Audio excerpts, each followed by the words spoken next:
ರದ್ದಾಗಲಿ ರದ್ದಾಗಲಿ. ಕೇಂದ್ರ ಶಿಕ್ಷಣ ಮಂತ್ರಿ ರಾಜೀನಾಮೆ ನೀಡಲಿ, ರಾಜೀನಾಮೆ ನೀಡಲಿ.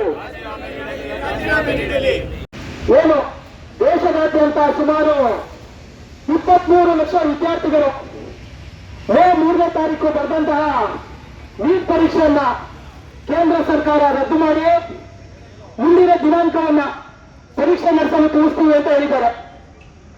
ಕರ್ನಾಟಕ ರಾಷ್ಟ್ರ ಸಮಿತಿ ಪಕ್ಷ ಈ ನೀಟ್ ಪರೀಕ್ಷೆಯನ್ನೇ ರದ್ದು ಮಾಡಬೇಕು ಅಂತ ಹೇಳಿ ಇವತ್ತು ಆಗ್ರಹ ಮಾಡ್ತಾ ಇರುವಂತದ್ದು.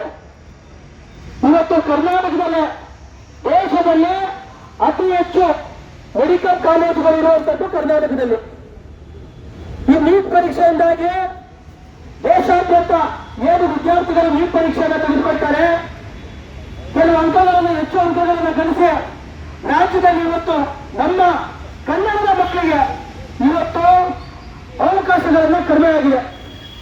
ಕನ್ನಡದ ವಿದ್ಯಾರ್ಥಿಗಳು, ಗ್ರಾಮೀಣ ಭಾಗದ ವಿದ್ಯಾರ್ಥಿಗಳು ಇಲ್ಲಿ ರಾಜ್ಯದಲ್ಲಿರುವಂತಹ ಮೆಡಿಕಲ್ ಕಾಲೇಜುಗಳಲ್ಲಿ ಸೀಟ್ ತಗೊಳ್ಳೋದಕ್ಕೆ ಆಗ್ತಾ ಇಲ್ಲ. ಆ ಕಾರಣದಿಂದಾಗಿ ಮತ್ತೆ ಏನು ಬಹುತೇಕವಾಗಿ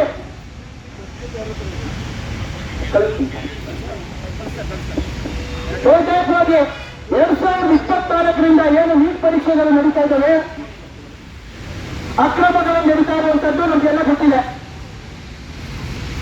ಕರ್ನಾಟಕ ರಾಷ್ಟ್ರ ಸಮಿತಿ ಪಕ್ಷ ನಮ್ಮ ಪ್ರಣಾಳಿಕೆಯಲ್ಲಿ ಏನಿದೆ, ಈ ನೀಟ್ ಪರೀಕ್ಷೆಯನ್ನು ರದ್ದು ಮಾಡಬೇಕು, ಕರ್ನಾಟಕವೇ ವೈದ್ಯಕೀಯ ಪರೀಕ್ಷೆಯನ್ನು ನಡೆಸಿ ಪ್ರವೇಶಾತಿ ಪರೀಕ್ಷೆಗಳನ್ನ ಕರ್ನಾಟಕ ಸರ್ಕಾರವೇ ನಡೆಸಬೇಕು. ಮೊದಲ ಆದ್ಯತೆ ಕನ್ನಡದ ಮಕ್ಕಳಿಗೆ ನೀಡಬೇಕು. ರಾಜ್ಯದಲ್ಲಿರುವಂತಹ ಎಲ್ಲಾ ಮೆಡಿಕಲ್ ಕಾಲೇಜಿನಲ್ಲೂ 80% ಕನ್ನಡಿಗರಿಗೆ ಆದ್ಯತೆ ನೀಡಬೇಕು ಅಂತ ಹೇಳಿ ಕರ್ನಾಟಕ ರಾಷ್ಟ್ರ ಸಮಿತಿ ಪಕ್ಷ ಇಂದಿನ ಪ್ರತಿಭಟನೆಯಲ್ಲಿ ಆಗ್ರಹವನ್ನು ಮಾಡ್ತಾ ಇರುವಂತದ್ದು. ಇವತ್ತು ಕೇಂದ್ರ ಸರ್ಕಾರ ಏನು ನೀಟ್ ಪರೀಕ್ಷೆಗೆ ಆಗಿರುವಂತಹ ಅಕ್ರಮವನ್ನ ಹೊಣೆಗಾರಿಕೆಯನ್ನು ಹೊರಬೇಕು.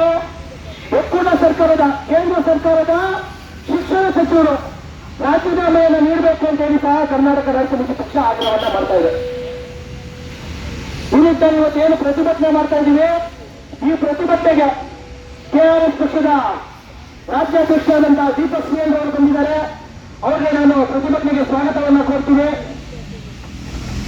ರಾಜ್ಯ ಸಂಘಟನಾ ಕಾರ್ಯದರ್ಶಿಗಳಾದಂತಹ ಆರೋಗ್ಯ ಸ್ವಾಮಿ ರಘುನಂದನ್ ಹಾಗೂ ರಾಜ್ಯ ಸಂಘಟನಾ ಕಾರ್ಯದರ್ಶಿ ಹಾಗೂ ಯುವ ಘಟಕದ ಉಸ್ತುವಾರಿಯಾಗಿರುವಂತಹ ಅಕ್ಷಯರವರು ಬಂದಿದ್ದಾರೆ. ಅವರಿಗೆ ಸ್ವಾಗತವನ್ನು ಕೋರ್ತಾ ಕೆಆರ್ಎಸ್ ಪಕ್ಷದ ಎಲ್ಲ ಪದಾಧಿಕಾರಿಗಳು ಹಾಗೂ ಸೈನಿಕರಿಗೆ ನಾನು ಸ್ವಾಗತವನ್ನು ಕೋರ್ತಾ ಈಗ ಆರೋಗ್ಯ ಸ್ವಾಮಿ ಅವರು ಒಂದೆರಡು ವಿಚಾರಗಳನ್ನ ಮಾತನಾಡಬೇಕಂತ ಹೇಳಿ ನಾನು ಕೇಳ್ಕೊಳ್ತೀನಿ.